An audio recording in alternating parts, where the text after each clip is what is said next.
ఒకే రంగస్థల నాటకం ఆధారంగా 18 సంవత్సరాల వ్యవధిలో నిర్మాణమైన జానపద చిత్రాల్లో మూడవది బాలనాగమ్మ. 1959 అక్టోబర్ 9న విడుదలయ్యింది. నిర్మాణ సంస్థ వెంకటరమణ ఫిలిమ్స్ కి ఇదే తొలి చిత్రం. నిర్మాతలు ఎస్ఎన్ రాజు, డిఎన్ రాజు, పి వెంకటపతిరాజు. దర్శకత్వం వేదాంతం రాఘవయ్య. ఈ సినిమా కథ బహుళ ప్రచారంలో ఉన్నదే. నవభోజరాజు, భూలక్ష్మీదేవిల 7గురు సంతానంలో చివరి అమ్మాయి బాలనాగమ్మ.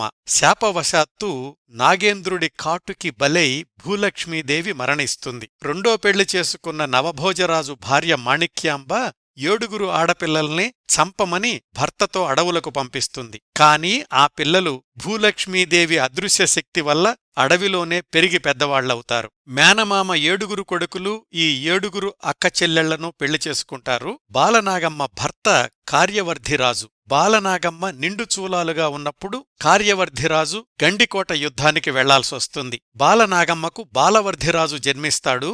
బాలనాగమ్మను మాయల మరాఠీ అపహరిస్తాడు. మంచి మాటలు చెప్పబోయిన చెలికత్తె సంగూని బూడిద చేస్తాడు మాయల మరాఠీ. భార్యను వెతుక్కుంటూ వచ్చిన కార్యవర్ధిరాజుని శిలగా మారుస్తాడు. బాలనాగమ్మను పైనుంచి భూలక్ష్మీదేవి కాపాడుతూ ఉంటుంది. 12 గడుస్తాయి. బాలవర్ధిరాజుకి తల్లి గురించి తలారి రాముడు చెప్తాడు. బాలవర్ధిరాజు తల్లిని విడిపించుకోవడానికి బయలుదేరతాడు. మిగతా కథంతా బాలవర్ధిరాజు ప్రయాణం, మాయల మరాఠీతో తలపడడం, తల్లిని విడిపించడం. ఈ సినిమాకి మాటలు పాటలు రాసింది సముద్రాల జూనియర్, సంగీతం టివి రాజు. ఈ చిత్రంలో ముఖ్య పాత్రలు బాలనాగమ్మగా అంజలీదేవి, సంగుగా రాజసులోచన, భూలక్ష్మీదేవిగా హేమలత, మాణిక్యాంబగా సూర్యకళ, కార్యవర్ధిరాజుగా ఎన్టీఆర్, మాయల మరాఠీగా ఎస్వీఆర్, బాలవర్ధిరాజుగా మాస్టర్ సత్యనారాయణ, తలారి రాముడుగా రేలంగి మొదలైనవారు నటించారు. ఈ చిత్రం చక్కటి విజయం సాధించి